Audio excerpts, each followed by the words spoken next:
Who knew that your brake bleeding experience can be taken to the next level? Well, that's exactly what's inside of this kit right here, made by Bilitools.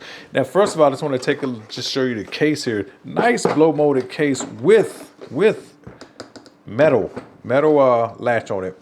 But this is a brake bleeding kit. I bought this kit because, again, I want to show you guys interesting tools. Now, how good is this? I don't know. I haven't used it yet. But what is in this kit? So what's in this kit? You get different size ratchets. First of all, let me show you what you get. You're going to get 7mm all the way to 12mm. We'll take a look at all of them here closely with no skips. And so what happens is that you're able to put this right here on the bleeder, and then you got room to kind of turn it like this and back up off of it. And you also got the little nipple right here would be sort of the adapted nipple on that bleeder there. And so what else comes with the kit that makes this important is that you're going to come with this hose here, which is, well, you always need a hose. Well, not always, but you got this hose here that has this check valve right here and this right here. So basically it has an arrow on it showing you which way the flow is going. So what happens is that you can actually bleed your brakes one person with this kit, because if you're bleeding out the fluid, the air won't be able to be sucked back in. So nice flexible line here. So let's take a closer look up here at some of these here. Let me show you a little. Let me get the 12. I just pick another one. Pick the 8 here. 8mm there. Everything is nice and smooth. Again, look at that 12 point there, and you get that nice little ratcheting action here.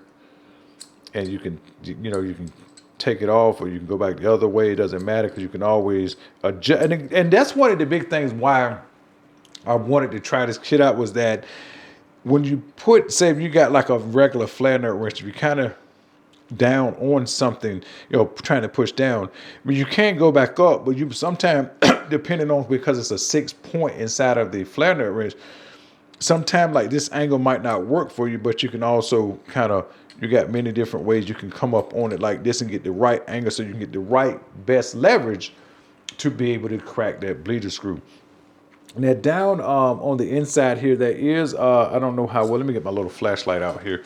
There is a little rubber boot. I don't know if that's going to come through that good, but you see right down in there, I think if I can get this flashlight to cooperate here. Yeah, you see that little black all the way at the bottom.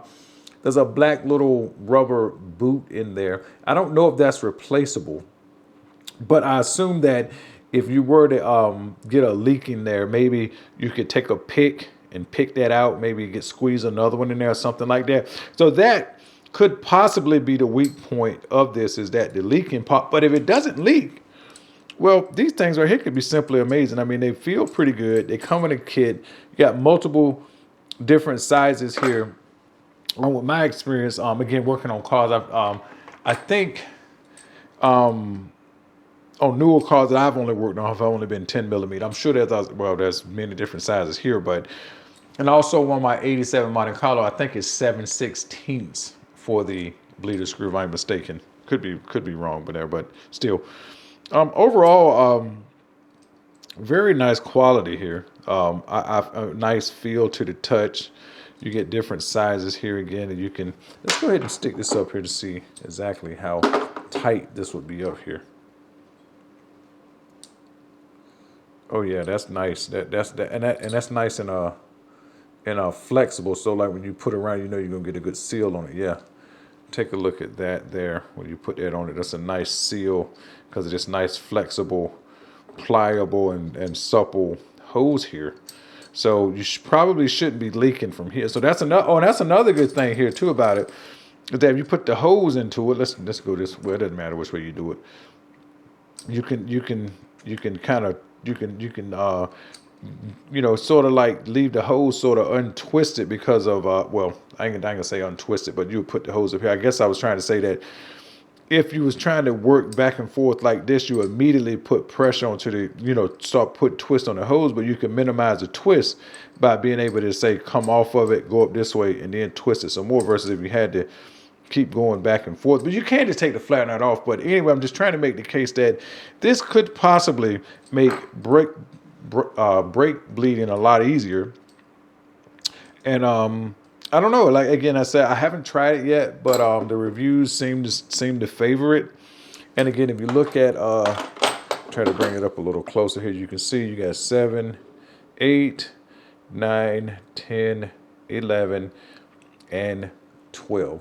Well, there's not much more to say about this kit other than if you want to attempt to take your brake bleeding to the next level, maybe one man bleeding with this here. Again, like I said, maybe it could increase your efficiency. I am not sure just yet, but I cannot wait to try it out. I think I'm going to be changing the brakes on my, I don't think I need the brakes on anything yet. Maybe my Cadillac, because I just bought it, but the brakes feel pretty good on it. So I may not be changing brakes for a while. But anyway, there it is. The I guess this is the flare nut extender adapter kit by Bilitools. This thing seems to be amazing.